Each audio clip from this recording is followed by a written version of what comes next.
My brother faked his death to escape our father, but the hostage photo had one detail that broke me.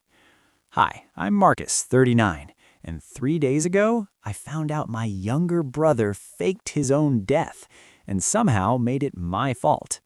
It started with a phone call I wasn't supposed to get. The number was blocked. The voice on the other end whispered my name like a ghost. "Marcus, it's me. Don't hang up." I didn't. I froze, mouth open, heart crawling up my throat. It was Alex, my little brother, dead for 4 years. That's not a figure of speech. We had the funeral. I gave the eulogy. They buried an urn with his name on it. Now he was on the phone, breathing, talking. I dropped the mug I was holding. It shattered like a gunshot in the kitchen.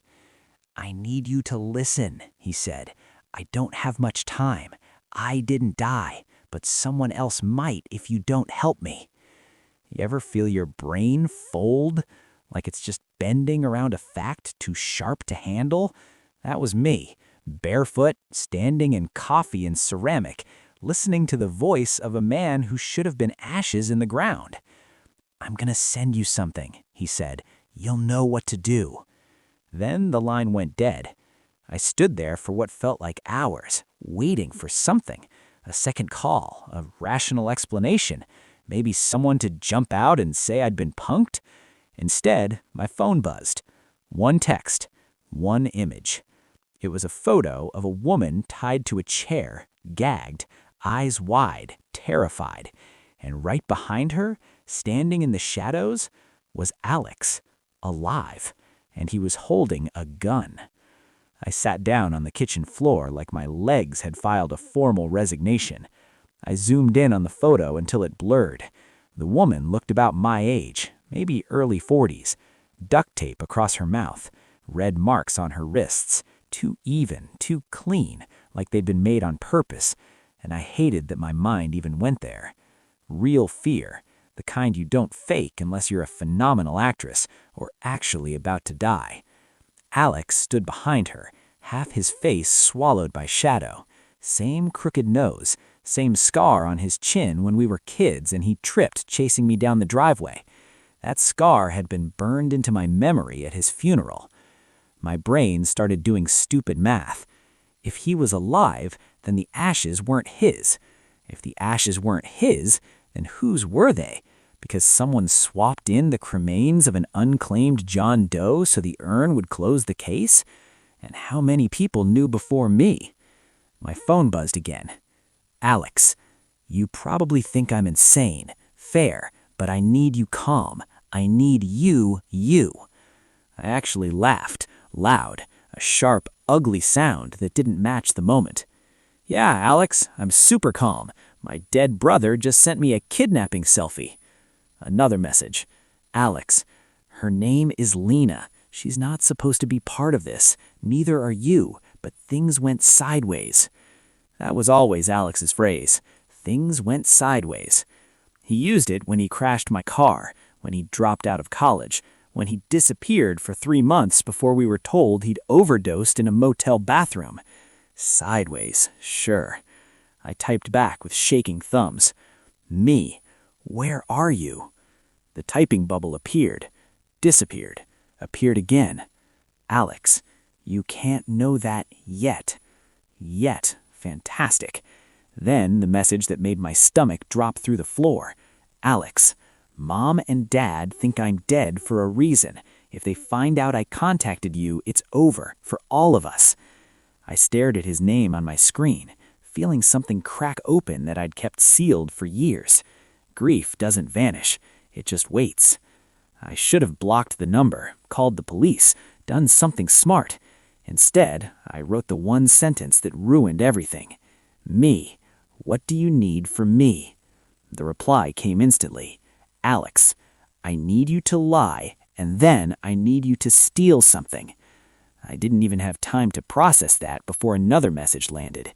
"Alex, and Marcus, if you say no, Lena dies." I looked back at the photo and realized the woman's eyes weren't just scared. They were begging me. I didn't answer him right away. I couldn't. My hands were shaking so badly I had to wedge the phone between my knees just to keep it from slipping. Every instinct I had was screaming to call the police, but another voice, older, deeper, trained by a lifetime of protecting my younger brother, kept whispering, "If you do, she dies." I asked for proof she was alive. The response came as a video. 10 seconds, no sound. Lena blinked. Fresh tears tracked down her cheeks. Someone, Alex, counted down silently with his fingers. 3, 2, 1. She nodded. Alive. I vomited into the sink and didn't bother cleaning it up. When I looked back at the phone, Alex had already sent another message. "Alex, I know you hate me right now. You should, but this isn't about us. It's about fixing something before it collapses." I laughed again, short, broken. "You faked your death," I said out loud, "and now you're talking about fixing things?"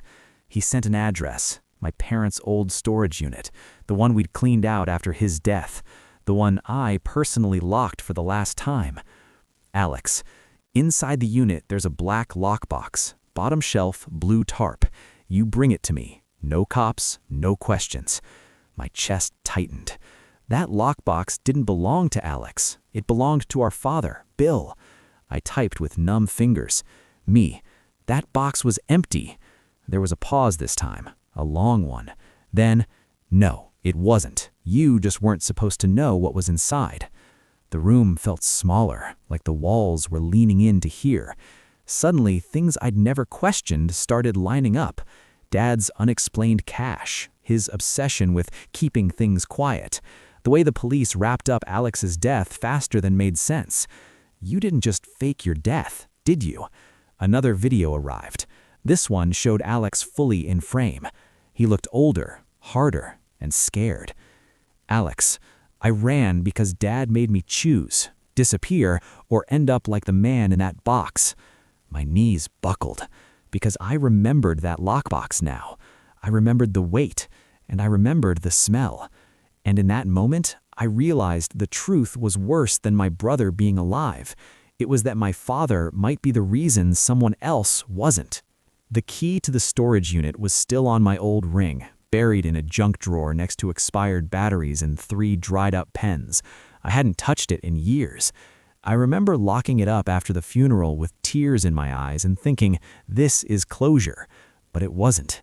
It was a lid on a lie. I didn't tell anyone where I was going.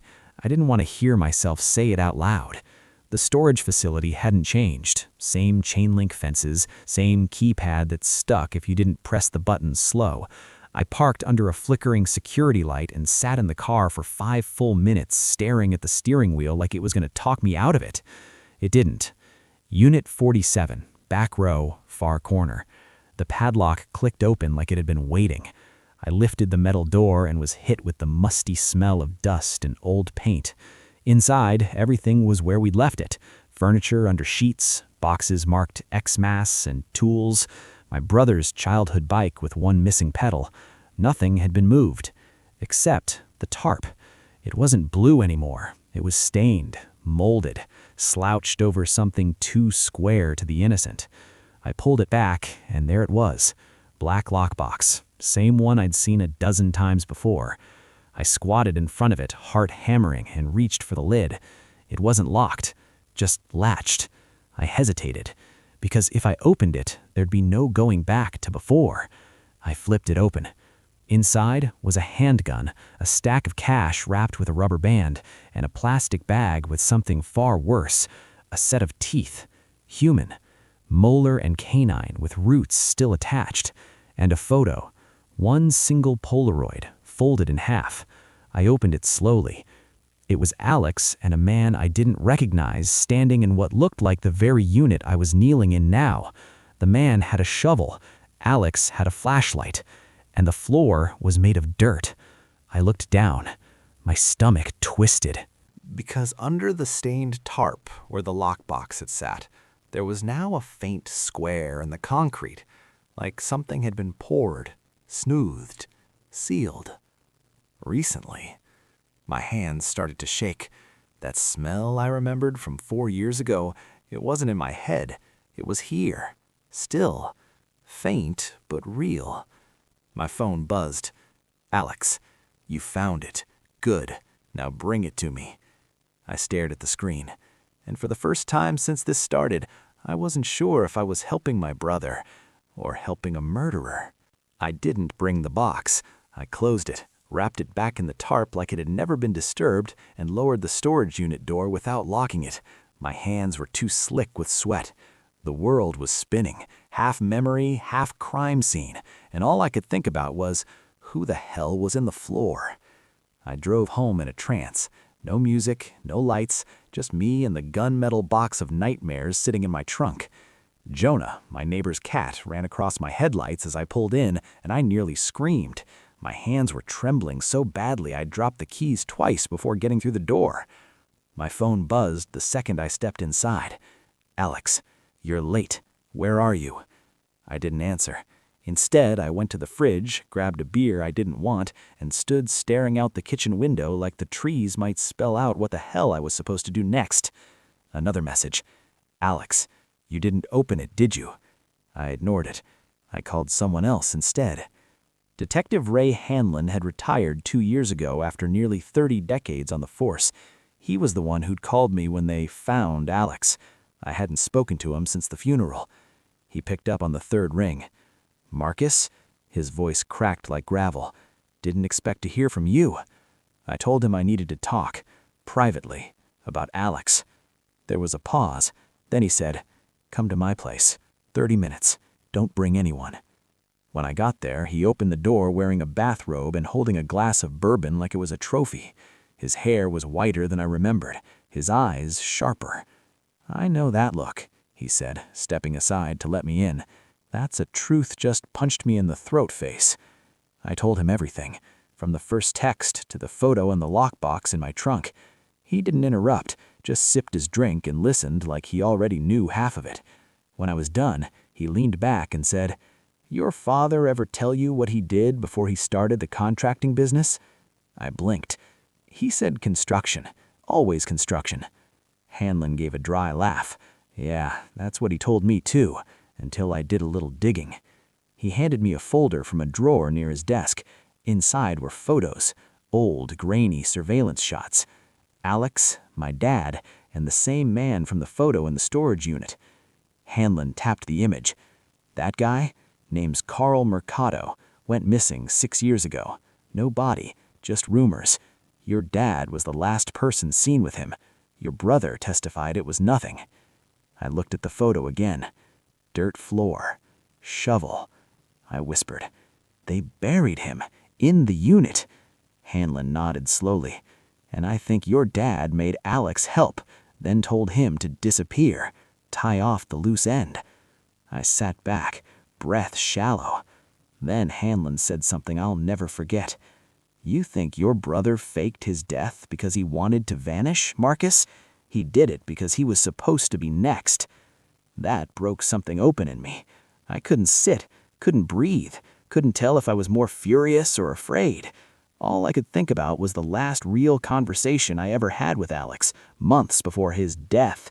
He'd been twitchy, paranoid, kept looking over his shoulder at nothing. I'd chalked it up to stress, drugs maybe. But what if he'd already known then? What if he'd already seen what Dad was capable of? "What about the woman?" I asked Hanlon. "The one in the photo, Lena. He says she'll die if I don't help him." Hanlon's jaw tightened. "That's the part I don't like." He stood, crossed the room, and pulled down a beat-up shoebox from the top of his bookshelf. Inside was a mess of papers, photos, receipts. One caught my eye, an old driver's license, Lena Roth. "Freelance accountant," he said.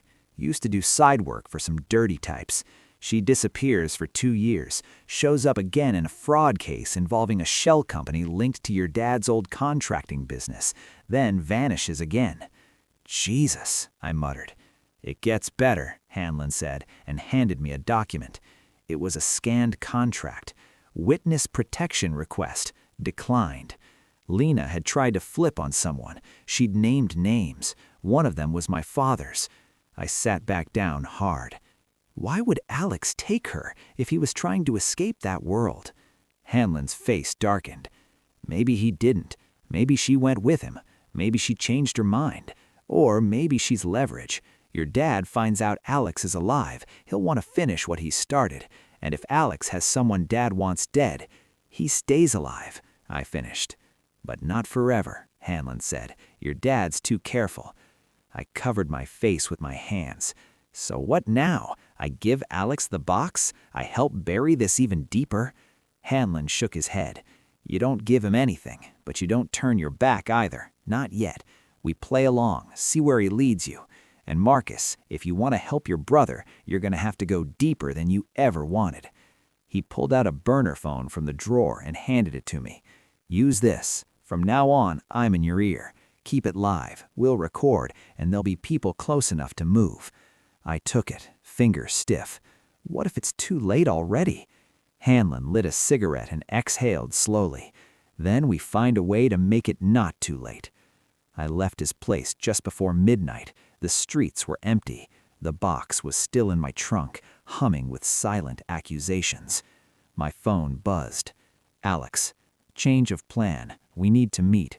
Midnight, same woods where we used to ride dirt bikes. I stared at the message. That place was deep in the state park. No lights, no cameras, no backup. Hanlon texted from the burner. Go, I'll be close. Don't spook him. Let's find out everything. I drove with my heart in my throat. The last time I'd seen Alex, he was in a casket. This time, he might be holding a gun. The woods hadn't changed. Same gravel road, same rusted gate, same pit in my stomach. I pulled off the trail 1/2 mile from the clearing, killed the headlights, and let the engine tick into silence. Hanlon's voice came through the burner, low and calm. Keep the phone in your pocket. Mike's hot. I'll be listening. I stepped out into the cold air and grabbed the lockbox from the trunk. It felt heavier now, like it knew. I walked the path we used to take as kids, back when we were fearless and stupid and thought the worst thing that could happen in the woods was a twisted ankle or a flat tire on a dirt bike. Now I was walking toward a brother who was supposed to be dead, carrying a box that might contain the reason he'd had to vanish, and I had no idea what I was about to find. The clearing was quiet. Moonlight filtered through the trees, just enough to cast long shadows that seemed to move when I blinked. I heard the snap of a twig to my left and stopped cold. Marcus. His voice came from the dark, and then he stepped out. He looked wrecked, thinner, eyes sunken, facial hair scruffy and uneven. But it was him, no doubt. Jesus, I breathed. You're real. He gave me a crooked smile. Surprise. I didn't move, just stared at him. You want to explain the part where I mourned you for 4 years? The funeral? The ashes? The absolute hell you left behind? He looked down. I didn't have a choice. Bullshit. I didn't, he repeated louder. Dad gave me one option, disappear or take the fall for something I didn't do, something he did. The body in the unit? I asked. His head snapped up. You opened the box? I had to know. Alex let out a breath. Yeah, it's him. Carl Mercado. Dad's old enforcer. Found out something he wasn't supposed to, threatened to talk, and then, poof. You helped bury him. I helped not die, Alex said, his voice cracking. Dad made me dig the hole, told me I owed him, said if I didn't help, he'd put me in there too. I felt like I was standing in 2 timelines. One where my father was the strict but solid man who paid his taxes and watched football in silence, and another where he orchestrated murders and buried the evidence under concrete. Alex stepped closer. Did you bring it? I held up the box. Why now? I asked. Why come back? Why drag me into this? His jaw tightened.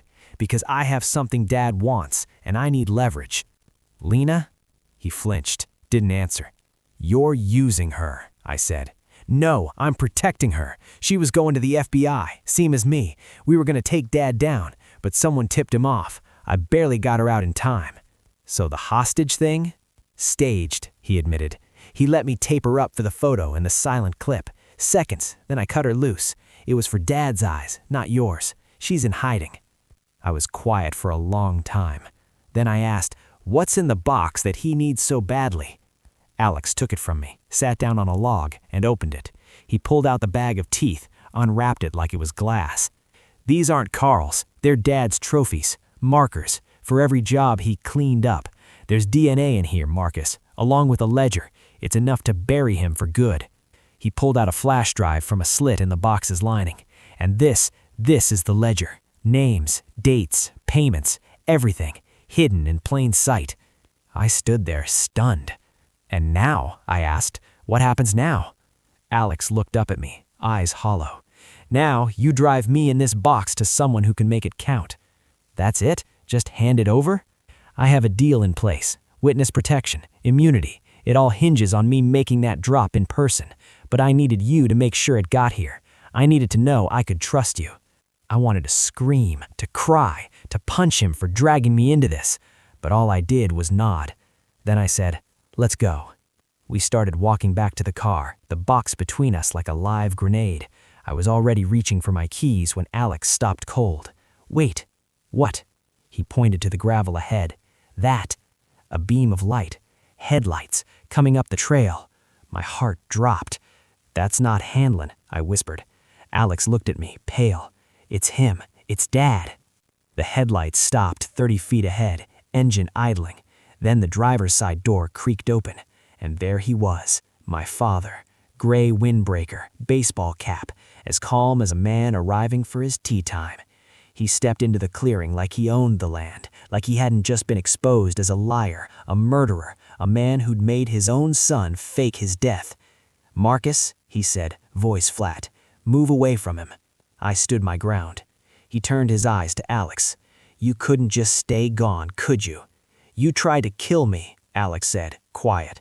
"I protected you," Dad snapped. "I kept your name out of it. I made sure you stayed off the radar, and this is how you repay me? Dragging your brother into it?" I glanced at the gun on his hip. Subtle, black, holstered but not hidden. "Why come alone?" I asked, stalling. "I didn't," he said simply. Then from behind, I heard the crunch of footsteps. 2 men emerged from the shadows, plainclothes, stocky, silent, not law enforcement, muscle. Alex whispered, "He brought cleaners." My heart thudded so loud I could barely hear. Dad stepped closer. "Hand it over, the box, the drive. You're not gonna fix the past. You're just gonna ruin your future." Alex held it tighter. "I have people waiting," he said. "Feds. If I don't show up in 30 minutes, it's over. They'll come for you." Dad smiled. "They'll be too late." Everything moved at once. One of the goons reached for Alex. I lunged. There was a scuffle, shouts, then a crack. Gunshot. I hit the dirt hard, ears ringing. Alex was screaming. Another crack. The second man went down, Hanlon standing behind him, smoking pistol in both hands. "Don't move," Hanlon barked, stepping into the light. "Drop it, Bill." Dad hesitated. Then, for the first time in my life, I saw fear on his face. Real fear. He dropped the gun. Hanlon kept him covered, voice like steel, until the first uniforms hit the clearing and snapped cuffs on him. The mic and the recording picked up everything. Your confession, your threats. It's over. I sat up, vision swimming. My elbow was bleeding. Alex had the box clutched to his chest like it was oxygen. Sirens wailed in the distance. Reinforcements. Later, the agents took our statements, took the evidence, took Dad away in a black SUV. Alex and I sat on the bumper of my car, side by side. He turned to me. "You didn't have to come tonight." "I did," I said. "You're my brother." He nodded, quiet for a long time. Then said, "I want to see Jonah before they move me." "I'll make it happen," I said. He smiled, small, sad, real. The next morning, he was gone, entered into protection, new name, new life. The family group chat went silent for good. Thanksgiving went and came. Jonah and I had dinner with Hanlon and his wife. Simple, warm, real. There's a photo from that night in our hallway now. 3 of us laughing over burnt rolls. No centerpieces, no expectations. Just family. The kind you choose.